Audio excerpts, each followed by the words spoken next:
Good morning, everyone. Nice to see you here. And yesterday, doctor was telling us that there is no homework. So basically, I avoided it purposefully because I wanted to show a couple of movies more, and then we'll come up with uh, that homework. So that will be attached to today's work. Uh, I'm going back to day one where we saw a movie called Spider. Hope you remember that movie. And there is a scene where the girl, afraid of getting scared by the spider, she just moves backward and the car and she falls on the ground. And the last scene is about uh, the guy losing an eye. The needle goes into the man's eyes, one of the eyes. So I just want to see how this scene was shot. This could have been written by the writer and as a director or a choreographer or a stunt choreographer. How this was made is what I would like you to experience. So we'll see that first. Then we'll go into a character worksheet. We have discussed about the variety of the properties or the elements of character, and we'll go through that character worksheet and try to fill it up sometime during the day on what characters you have developed. And then we'll go into today's section. And I'll show a small movie again to work more on the character, the differentiations of character, no similar characters to work. After that, we'll go into the slides. So this is the immediate program. So let's watch that movie here first. Yeah.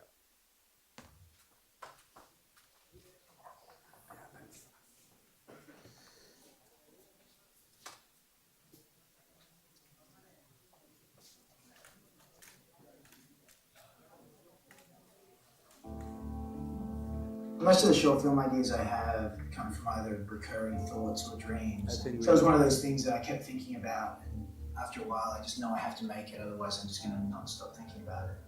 But it's a combination of a handful of things. You know, as a kid, I had a rubber spider that I used to torment my mother with. I would hide in the kitchen in different places each week, in a cutlery drawer. My brother and I had an incident with a spider in the car when we were younger. In Australia, there's a spider called a huntsman, and they're kind of notorious for hanging out in cars. And they're not really poisonous, but they're a decent sized, large brown spider that really freak the hell out of people. And Joel was driving, and the spider had crawled up his pants and was on his leg, and he just lost control of the car, and we're on a freeway, and I had to grab the wheel and pull it over, and I remember he just jumped out of his car into the traffic with no hesitation. And luckily he didn't get hit by a car like Jill does in Spider, but I just love the idea that someone will risk their lives to get away from a spider. The shot I get asked most about is the car hit. And I knew from the beginning I wanted to do it in one shot, and it had to be made up of 3 shots combined together to make the effect look as real as possible.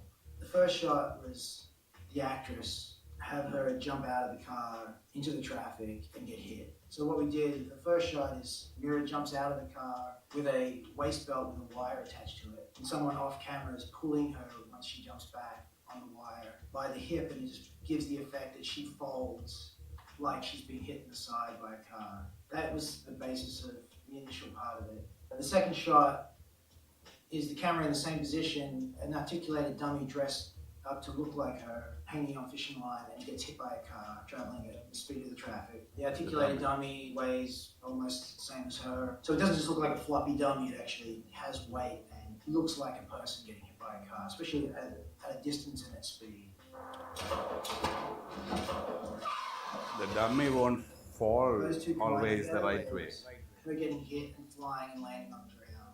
The third part was to then show Jack's reaction. From the moment Jill's hit the ground, pan around his reaction, bring him out of the car and show the whole thing. And show the aftermath of the accident.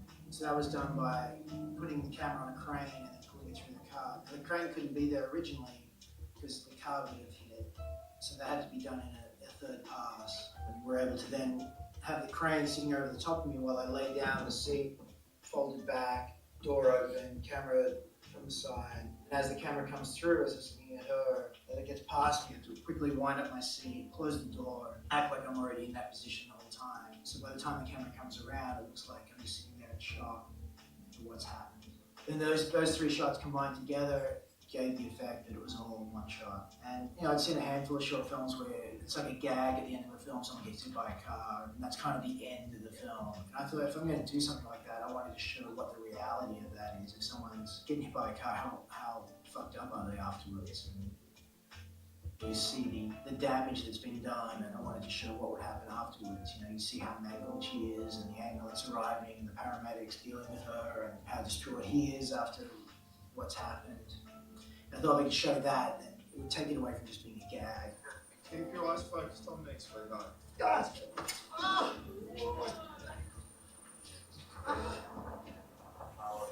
The needle in the eye effect is done with a prosthetic, and the shot's done in reverse. So I had a prosthetic made the whole right side of my face. A plastic mold is made with a metal rod attached to it, and then a prosthetic put over the top of that with a fake eyebrow and the skin tone all matching. So the metal rod, we could then attach a syringe, so it looked like I had a needle stuck in my eye. And then we do the shot in reverse, where I lean back, come forward, and you reverse the shot. Straight out of my face. And when played back in reverse, each frame will be reversed. Jamming into my eye. That seemed to be the most effective way of doing it. Like to have Tony, who was the paramedic, swing the syringe near my eye. He is actually a stunt coordinator who is acting. To actually stay there and react to it. I thought I could actually have it in and him pull it out. They take it backwards It would be way more effective to the audience. and change the whole shot by shot. Yeah. So the whole idea is to get you an impression about, even if you write something, there has to be an absolute coordination with a perfect and skilled photography or cinematography or image making. So that actually helps us to, whatever we write needs to be convincingly turned to a visual. So this is a great example for that. And Nash Edgerton actually had made this film as a debut, as a short film. He acted in it, and he is a very reputed stunt director in Hollywood and in Australian cinema.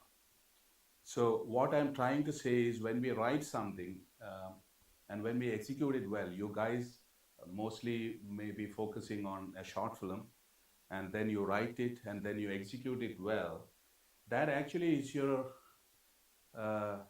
card for a celebrated status later. So don't think that you are doing something meager or lesser by organizing a short film for a story, but that can be your signature card. So try to do it the best you can, the best to execute it, and learn to do it, and then write well, do it well. So this is it. And the other thing is what I want to show. Yesterday we were talking about the character worksheet. Can you just switch off these lights? You can switch it off. See, this is you can just take a picture or you can follow this up. This is a character worksheet that helps almost every writer before he gets deeper into the character. He has a character's name. The name is very important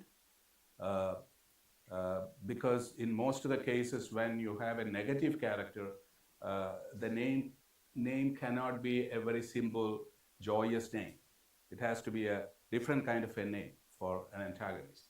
So we have to select the right name. Then the important general qualities of the character, the general, social, physical, and psychological. You need to point it down one by one, as much as you can, so that you're trying to give a kind of a figurative about the exterior and the interior of the character. So that's very important. So the more you work on it, the more you are trying to relate to your character. Already you may have an idea about your character, but you might have missed something, or you may have to add certain things for the benefit of the story. And it has to connect with the story. Character and characteristic, all this you can work here. And the characters function as a protagonist, as an antagonist, a mentor or ally, or a fake ally, or a supporting role, or a subplot. All this you can generalize here, or pinpoint here. Then the character's arc. Try to write 2 sentences where the character starts and where he ends in the whole film. That means it is not the physical attributes, his mindset, his outlook to life, how he changes positively, or he changes negatively, or he doesn't have a change. So this need to be worked well, or this has to be elaborated. This is just a page where you can fill up as much as you can. And then the character's need. Yesterday we discussed clearly about the need. The need has to be so intense, which will make the motivation intense. And if the motivation is intense, you are going to have a great aspiration or a goal, which is very intense. So when the goal is very intense, the character will have to achieve it, or else he will come up with a stake. And the stake is going to ruin him. So everything in this poem has to be the maximum within the context of your story. The lesser these things, the lesser the story. You make it the best and intense, the best and intense for the story. So the character's need, the character's stake, the character's goal or desire, and the character's positive motivation. See, why I deliberately wrote positive motivation is your protagonist has to have a positive motivation. Even if he is a neutral character, he has to have more positivity when compared to others. This is one factor that, or yesterday a doctor was telling us, can a negative character change to become a positive guy from the audience perspective? So these things can be ideally planned to make it work. So this is what, can you go back to that page? One second. Yeah. Positive motivation. And if you are writing about the antagonist, it has to be a negative motivation. Because what makes the two characters differ between, let us say, an evil guy or a nemesis in your story, or the negative guy in the story and the positive guy in the story, is because of the positive or negative motivation he carries. I always say, as an example, in a Shah Rukh Khan film, for example, or a big hero film, and the villain, both do the same thing. They fight, they gun and shoot at each other, or shoot at people. But when Shah Rukh Khan shoots, people clap, and when the antagonist shoots, you frown. You're unhappy about it. You are antagonized against it. And this is because the antagonist has a negative motivation, morally negative and morally positive. So this has to be clearly identified. And then comes the limits of self-knowledge. Yesterday we were discussing about 3 important limits of self-knowledge. One is the character's flaw, the character's ghost, and the internal conflict. These things, if you have one of these things, have to be very, very dominant here, which will make the character more and more complex. Otherwise, the character may be flat. So to give intensity for the character's internal or the psychological status, that gives more. See, I tell you, the most or the strongest of the antagonism in a story is the character's self. We have to fight with our own self is the most difficult thing for all of us to make ourselves better. So this is something that we need to understand. So you can work out this, define the character's self-knowledge, the character's dominant trait. The dominant trait means there can be a characteristic which can be very dominant. Probably the dominant is, suppose a guy gets angry very fast. I told you yesterday. Why does he getting angry so fast? Why does he go after women, every woman that he sees? That is a trait. He cannot, probably he has a reason behind it.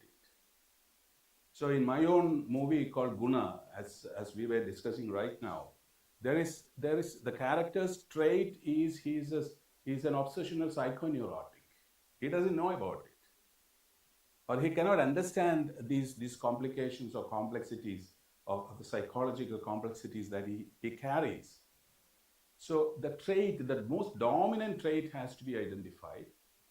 Then comes the character's dominant emotion, whether he is a sad guy, what kind of an emotion does he experience most often? Most often is what we need to understand. That will help you identify the character. And then comes the next one. That's the end of it. Critical elements of character's history. If you can find most probably we may have some kind of understanding about, you would have seen this character in your life yourself. And you would want that to be placed inside this character and context. Maybe why you want to write this story is because you know this character very well. You're tweaking it for the context as a story and then make it. So if there is anything special about the character's history, that is the baggages or the baggage of the character. And that makes the character do things the way he does. So this is what it is, and the character's internal conflict, if any. Internal conflict is, there is, especially I'm saying it is part of that 3 limits of self-knowledge. The internal conflict is he has a problem or a behavioral problem or an addiction or some kind of a dependency which he knows he has. He can come out of it, but he doesn't opt to come out of it. So yesterday in Chanakyan, I would just relate to that Jairam's character at some point of time. Because there is a fallen love or a deficit of his own status quo to protect his love, he drinks. And he wants to drink and die. So that there may be people who go by that. So he purposefully do it because I don't want to have any kind of purpose in life anymore because I'm depressed, I'm totally depressed, and I do this and I become dependent on it. I go about it. So this is one thing, what we call about the flaw, the ghost, and the internal conflict, which are 3 limits of self-knowledge. So this is what is the general pointers that you might want to fill in so that it can help your story further on. You can put on the lights. If there is anything that you need clarification, you can ask me. And based on these, apart from these, I just want to show another film, which is an animated film, the makers, I adore those makers who made this animated film, just because they are portraying the character, this animated character, intelligently well. There is no dialogue in the film. But you can watch the film and identify those characters, how they differentiate the character scene by scene.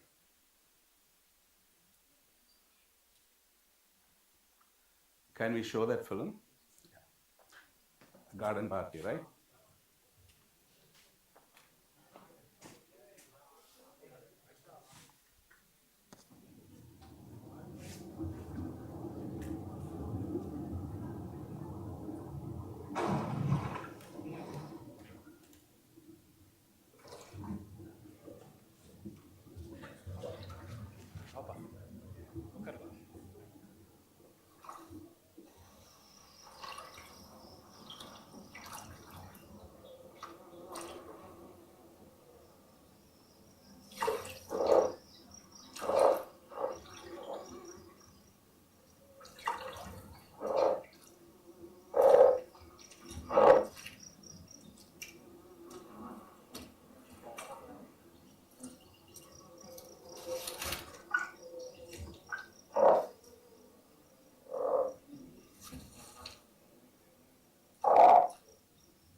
worker. Okay. Character.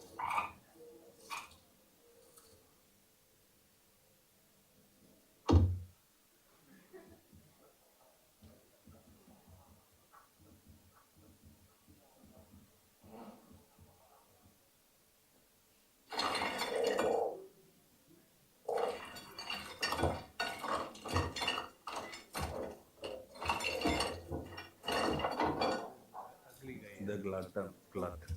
He's a glutton. No, he's the ugly one. He's Yeah.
Still he wants to eat that cake. okay. His ambition is eating. That's two gluttons, sir. No, that's the one glutton. That's what it was inside this way in the bottle. Bottle is the same guy. That's a glutton. Oh. The other glutton in the bed is looking at this way. Yeah, that is a romantic guy. Two gluttons.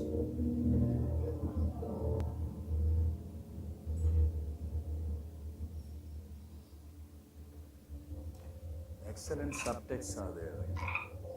So what kind of a novel